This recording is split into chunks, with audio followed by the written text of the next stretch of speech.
ഏറെ ഗൗരവകരമായ ഒരു വിഷയത്തിലേക്കാണ് ഇത്തവണ പ്രേക്ഷകരെ ന്യൂസ് ഫോക്കസ് കൊണ്ടുപോകുന്നത്. സമീപ നാളുകളിൽ വ്യാപകമായി പനി പടരുന്നു. ഏറെ നാൾ നീണ്ടു നിൽക്കുന്ന പനി, ഇതോടൊപ്പം ആഴ്ചകളോളം നീണ്ടു നിൽക്കുന്ന ചുമ, ഒന്ന് എഴുന്നേറ്റ് നടക്കാൻ പോലും കഴിയാത്ത രീതിയിൽ ക്ഷീണം, ഇങ്ങനെയുള്ള പനിയാണ് നാട്ടുനടപ്പ്. നൂറുകണക്കിന് ആളുകൾ ദിനംപ്രതി ആശുപത്രികളിൽ സമീപിക്കുന്നു.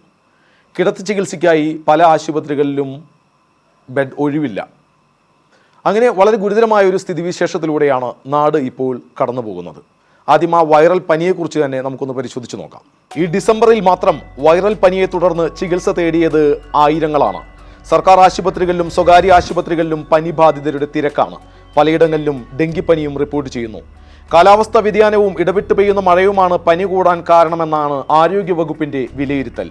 ചിക്കൻ ബോക്സും റിപ്പോർട്ട് ചെയ്തിട്ടുണ്ട്. രണ്ടാഴ്ചയായാണ് വൈറൽ പനി ബാധിതരുടെ എണ്ണത്തിൽ കാര്യമായ വർധനയുണ്ടായിട്ടുള്ളത്. 2-3 ദിവസം കൊണ്ട് പനി മാറിയാലും ചുമയും മറ്റ് ശാരീരിക അസ്വസ്ഥതകളും ആഴ്ചകളോളം നീണ്ടു നിൽക്കുന്നു. ഏറ്റവും ഒടുവിൽ വന്ന ഒരു റിപ്പോർട്ട് കൂടി പരിശോധിക്കേണ്ടിയിരിക്കുന്നു.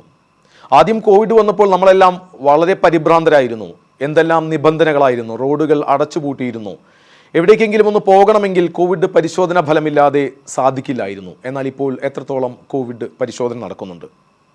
ഇനി മറ്റൊരു കാര്യം കൂടി കൂട്ടി വായിക്കേണ്ടതുണ്ട്. കോവിഡിൻ്റെ പുതിയ വകഭേദം റിപ്പോർട്ട് ചെയ്തിരിക്കുന്നു.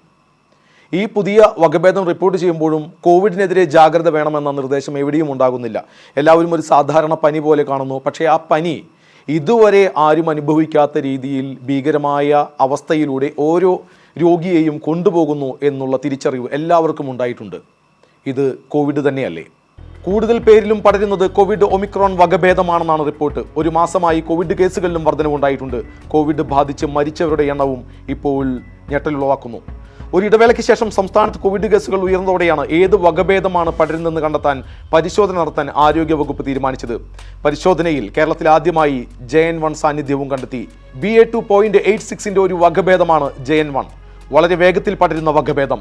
ഇതിൻ്റെ കൂടി സാന്നിധ്യമാകാം നിലവിൽ കോവിഡ് കേസുകൾ ഉയരാൻ കാരണമെന്നാണ് പ്രാഥമിക വിലയിരുത്തൽ. ശ്വാസകോശ സംബന്ധമായ പ്രശ്നങ്ങളുമായി എത്തുന്നവരാണ് കൂടുതലും. പ്രായമായവരിലും മറ്റ് രോഗങ്ങളുള്ളവരിലുമാണ് കോവിഡ് കേസുകൾ ഉയരുന്നത്. ഒരിക്കൽ വന്നുപോയ കോവിഡിൻ്റെ ഭീതി ഇനിയും വിട്ടുപോയിട്ടില്ല. ഈ കോവിഡ് വന്നു പോയാൽ പോട്ടെ എന്ന് ചിന്തിച്ചിരുന്ന ഒരു കാലത്ത് നിന്ന് ഇപ്പോൾ മാറി ഈ കോവിഡിൻ്റെ ശേഷമുള്ള ബാക്കി എത്രയോ അസ്വസ്ഥതകൾ പേറി ജീവിക്കുന്ന ആയിരങ്ങളുണ്ട്. കോവിഡ് പടരുന്ന വേളയിൽ മരിക്കുന്നവരെ പരിശോധിച്ച് അത് കോവിഡാണെന്ന് കണ്ടെത്തിയിരുന്നു. അത് കോവിഡ് മരണങ്ങളിൽ ഉൾപ്പെടുത്തിയിരുന്നു. പക്ഷേ സമീപ നാളുകളിൽ ശ്രദ്ധിച്ചാൽ നമുക്ക് മനസ്സിലാകും, നമ്മുടെ ചുറ്റുവട്ടത്ത് തന്നെ എത്രയോ പേർ കുഴഞ്ഞു വീണ് മരിക്കുന്നു. ചെറുപ്പക്കാർ ധാരാളമായി. ഇതൊന്നും കൂടുതൽ പരിശോധനയ്ക്ക് വിധേയമാക്കുന്നില്ല. കോവിഡിന് ശേഷം ഏതൊക്കെ രീതിയിൽ ബാധിക്കുന്നു എന്നുള്ളത് കൃത്യമായ പഠനവും ഉണ്ടായിട്ടില്ല. ഇങ്ങനെ കുഴഞ്ഞു വീണ് മരിക്കുന്ന ഉൾപ്പെടെയുള്ള കേസുകളെക്കുറിച്ച് പഠനം നടത്തി ബാക്കിയുള്ളവർക്ക് ഇതിനെക്കുറിച്ചുള്ള മുന്നറിയിപ്പുകൾ നൽകാനോ ഇതിനെക്കുറിച്ച് പഠിക്കാനോ സർക്കാർ സംവിധാനങ്ങളോ മറ്റ് സംവിധാനങ്ങളോ തയ്യാറായിട്ടുമില്ല. കോവിഡിന് മുമ്പും ശേഷവും എന്ന രീതിയിൽ മനുഷ്യരാശിയെ വിലയിരുത്തേണ്ട സമയം അതിക്രമിച്ചു കഴിഞ്ഞിരിക്കുന്നു. ഒഴിഞ്ഞ തൊണ്ടാക്കി മാറ്റി ശരീരത്തിൻ്റെ പ്രതിരോധ സംവിധാനങ്ങളെല്ലാം തകർത്തുകൊണ്ട് കോവിഡ് കടന്നു പോകുമ്പോൾ ഇനിയും ഇതിനെക്കുറിച്ച് പഠനം നടത്താതെ മൗനം പാലിക്കുമ്പോൾ എത്രയോ ജീവനുകളാണ് ഇപ്പോഴും കുഴഞ്ഞു വീണ് പോകുന്നത്, കൊഴിഞ്ഞു പോകുന്നത്. കോവിഡിന് ശേഷം പ്രതിരോധശേഷി നഷ്ടപ്പെടുന്നത് മുതൽ നിരവധി പ്രശ്നങ്ങൾ ആളുകൾ നേരിടുന്നുണ്ട്. കോവിഡിന് ശേഷം മധ്യവയസ്കർക്കിടയിൽ സ്ട്രോക്ക് വരുന്നവരുടെ എണ്ണം വർദ്ധിച്ചു വരുന്നതായും റിപ്പോർട്ട്. മസ്തിഷ്കത്തിലേക്കുള്ള രക്തചംക്രമണം കുറയുമ്പോഴാണ് സ്ട്രോക്ക് അഥവാ മസ്തിഷ്കാഘാതം ഉണ്ടാകുന്നത്. തലച്ചോറിലെ കോശങ്ങളുടെ പ്രവർത്തനക്ഷയത്തിനും ഇതുമൂലം ചലനവൈകല്യം ഉൾപ്പെടെയുള്ള അനവധി ബുദ്ധിമുട്ടുകൾക്കും ഇത് കാരണമായേക്കാം.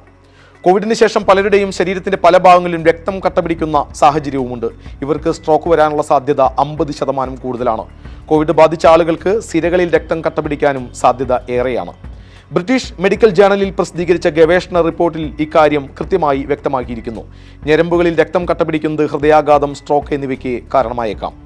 ഈ കോവിഡിന് അനുബന്ധമായി മറ്റ് അസുഖങ്ങളും ധാരാളമായി റിപ്പോർട്ട് ചെയ്യുന്നുണ്ട്. നമുക്കറിയുന്നവർക്കിടയിൽ പോലും കാണാം ചിലർക്ക് സമീപ നാളുകളിൽ ഓർമ്മക്കുറവ് ധാരാളമായി അനുഭവപ്പെടുന്നു എന്നുള്ളത്. തലവേദന, അതുപോലുള്ള ഒരുപാട് ലക്ഷണങ്ങൾ, ഒരുപാട് രോഗങ്ങൾ, ഇതിനെക്കുറിച്ചൊന്നും കൃത്യമായ പഠനം നടക്കുന്നില്ല. ഏതായാലും ഓർമ്മക്കുറവ് ബാധിക്കുന്നു എന്നുള്ളത് വ്യക്തമാണ്. കാരണം ഇതുമായി ബന്ധപ്പെട്ട് ആശുപത്രികളെ സമീപിക്കുന്നവരുടെ എണ്ണം ഏറിയിട്ടുണ്ട് എന്ന് കണക്കുകളിൽ വ്യക്തമാണ്. പല രീതിയിലും കോവിഡ് തലച്ചോറിനെ ബാധിക്കാം. ഓർമ്മക്കുറവ്, വിഷാദം, ഉത്കണ്ഠ, മൈഗ്രെയിൻ തുടങ്ങിയവയും കോവിഡാനന്തര പ്രശ്നങ്ങളായി റിപ്പോർട്ട് ചെയ്യപ്പെട്ടിട്ടുണ്ട്.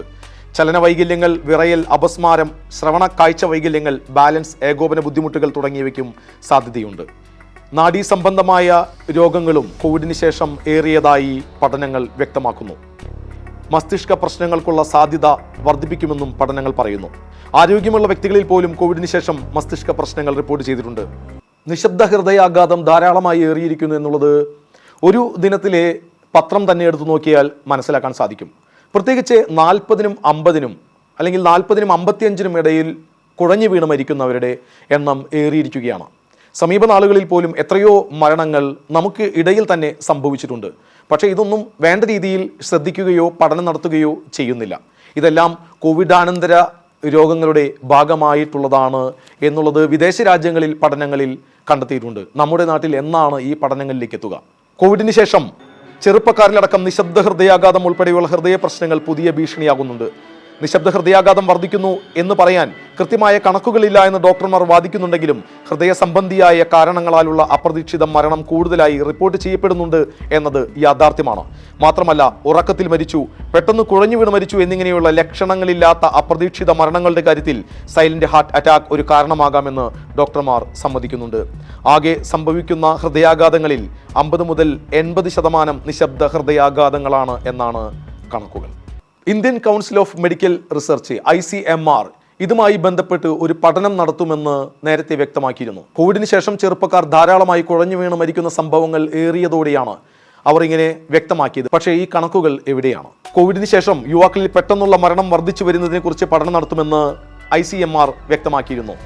ICMR director general doctor Rajiv Bahal ഇത് സംബന്ധിച്ച് പ്രസ്താവന ഇറക്കുകയും ചെയ്തു.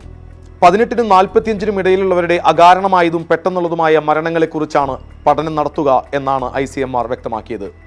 കോവിഡിന് അനന്തരഫലങ്ങളുണ്ടെങ്കിൽ അവയെക്കുറിച്ച് മനസ്സിലാക്കാനും തുടർന്നുള്ള മരണങ്ങൾ തടയാനും ഈ പഠനത്തിലൂടെ സാധിക്കുമെന്നും ICMR വ്യക്തമാക്കിയിരുന്നു. 45 വയസ്സിൽ താഴെയുള്ള ആരോഗ്യമുള്ള മറ്റ് അനുബന്ധ രോഗങ്ങളൊന്നുമില്ലാത്ത യുവാക്കൾ അപ്രതീക്ഷിതമായി മരിക്കുന്നതിൻ്റെ കാരണങ്ങളെക്കുറിച്ചാണ് പഠിക്കുകയെന്നും ICMR വ്യക്തമാക്കി. പക്ഷേ ഇതിനുശേഷമുള്ള കണക്കുകൾ ഒന്നും പൊതുജന മധ്യത്തിലേക്ക് എത്തിയിട്ടില്ല. കോവിഡിന് ശേഷം കുഴഞ്ഞു വീണ മരണങ്ങൾ ഒരു വശത്ത്, ഒപ്പം തന്നെ ധാരാളം രോഗങ്ങൾ, കോവിഡാനന്തര രോഗങ്ങൾ റിപ്പോർട്ട് ചെയ്യുന്നുണ്ട്. എല്ലാം സാധാരണ വരുന്നത് പോലെ ഒരു രോഗമായി ആശുപത്രികളെ സമീപിക്കുന്നവർ. എന്നാൽ കോവിഡുമായി ബന്ധപ്പെടുത്തി പരിശോധനയൊന്നും നടക്കുന്നില്ല. കോവിഡ് പരിശോധന പോലും നടക്കുന്നില്ല എന്നുള്ളതാണ് വാസ്തവം. ഹൃദ്രോഗങ്ങൾ, വൃക്കരോഗങ്ങൾ, മസ്തിഷ്കാഘാതം എന്നിവ വൈറസ് ബാധിച്ചതിന് ശേഷം ഉണ്ടാകാവുന്ന ചില രോഗങ്ങളാണ്. ഇതുകൂടാതെ കോവിഡ് ബാധിച്ച ആളുകൾക്ക് രക്തം കട്ടപിടിക്കൽ തുടങ്ങിയ അസുഖവും വരാനുള്ള സാധ്യത കൂടുതലാണ്. ദീർഘനാളത്തെ കോവിഡ് ആളുകളെ ഗുരുതരമായ രോഗാവസ്ഥയിലേക്കും മരണത്തിലേക്കും നയിച്ചേക്കാം. രക്തക്കുഴലുകൾ, cardio respiratory system, neurological system എന്നിവയെ ബാധിക്കുന്ന സങ്കീർണതകൾ മരണത്തിന് കാരണമാകാമെന്ന് ചില പഠനങ്ങൾ കണ്ടെത്തിയിട്ടുണ്ട്. ശ്വാസകോശ സംബന്ധമായ അസുഖമായ കോവിഡ് ശരീരത്തിന്റെ മറ്റ് ഭാഗങ്ങളെ എങ്ങനെ ബാധിക്കുമെന്നതിനെക്കുറിച്ചും വിദഗ്ധർ പറയുന്നു. രക്തം കട്ടപിടിക്കുന്നതും രക്തക്കുഴലുകളുടെ വീക്കം വർദ്ധിക്കുന്നതും പെട്ടെന്നുള്ള ഹൃദയസ്തംഭനത്തിനും പക്ഷാഘാതത്തിനും കാരണമാകുമെന്ന് ആരോഗ്യ വിദഗ്ധർ മുന്നറിയിപ്പ് നൽകുന്നു. കരൾ സംബന്ധമായ തകരാറുകൾ, ശ്വാസോച്ഛ്വാസ പ്രശ്നങ്ങൾ, ഹൃദയാഘാതം എന്നിവയാണ് കോവിഡിനെ അതിജീവിച്ചവരുടെ മരണത്തിന് കാരണമായേക്കാവുന്ന ചില രോഗങ്ങൾ. ഇതിനെ പ്രതിരോധിക്കാൻ കോവിഡിന് ശേഷം ഡോക്ടറുടെ നിർദ്ദേശപ്രകാരം പതിവായി പരിശോധനകൾ നടത്തണമെന്നും വിദഗ്ധർ മുന്നറിയിപ്പ് നൽകുന്നു.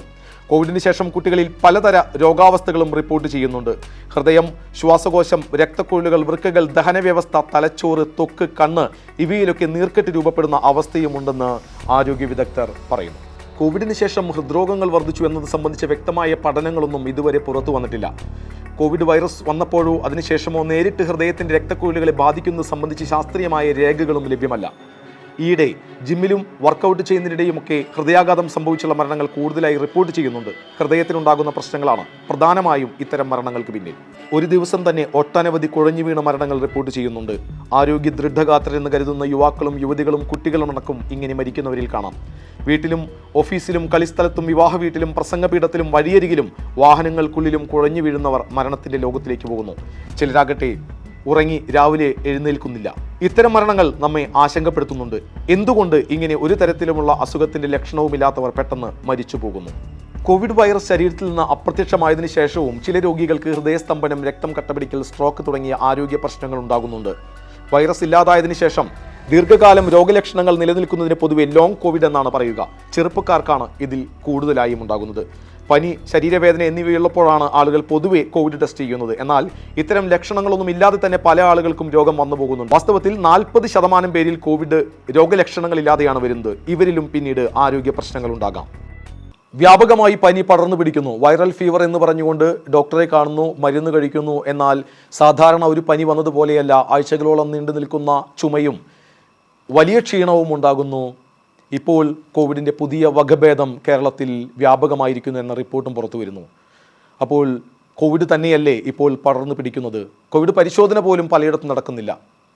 വ്യാപകമായി കാണുന്ന ഈ പനി, ഒപ്പം തന്നെ കുഴഞ്ഞു വീണ് മരണങ്ങൾ, പനി ബാധിച്ച് ആശുപത്രിയിലെത്തി സംഭവിക്കുന്ന മരണങ്ങൾ ഏറിയിരിക്കുന്നു. ആശുപത്രിയിൽ പനി ബാധിച്ച് ചികിത്സ തേടുന്നവരുടെ എണ്ണം ഏറിയിരിക്കുന്നു. പലർക്കും ആശുപത്രിയിൽ ബെഡ് നൽകാനില്ലാത്ത വിധം ആശുപത്രിയിൽ കിടത്തി ചികിത്സിക്കുന്നവരുടെ എണ്ണവും ഏറുന്നു. ജാഗ്രതയോടെ ഇരിക്കേണ്ടിയിരിക്കുന്നു. കോവിഡിൻ്റെ മറ്റൊരു വകഭേദം പുറത്തു വരുമ്പോൾ തീർച്ചയായും കനത്ത ജാഗ്രത പുലർത്തേണ്ടതുണ്ട്. ഒപ്പം തന്നെ കോവിഡ് വന്നതിന് ശേഷം കോവിഡാനന്തര രോഗങ്ങളെക്കുറിച്ചുള്ള പഠനവും ഇപ്പോഴുണ്ടാകുന്ന സമീപകാലത്തുണ്ടാകുന്ന കുഴഞ്ഞു വീണ മരണങ്ങളെക്കുറിച്ചുള്ള പഠനവും സർക്കാർ തലത്തിൽ തന്നെ നടത്തേണ്ടതുണ്ട്. ജനങ്ങളുടെ ആശങ്ക ഒഴിവാക്കേണ്ടതുണ്ട്. മറ്റു വിഷയങ്ങളുമായി നമുക്ക് വീണ്ടും കാണാം. ന്യൂസ് ഫോക്കസ് ഇവിടെ സമാപിക്കുന്നു. Good bye.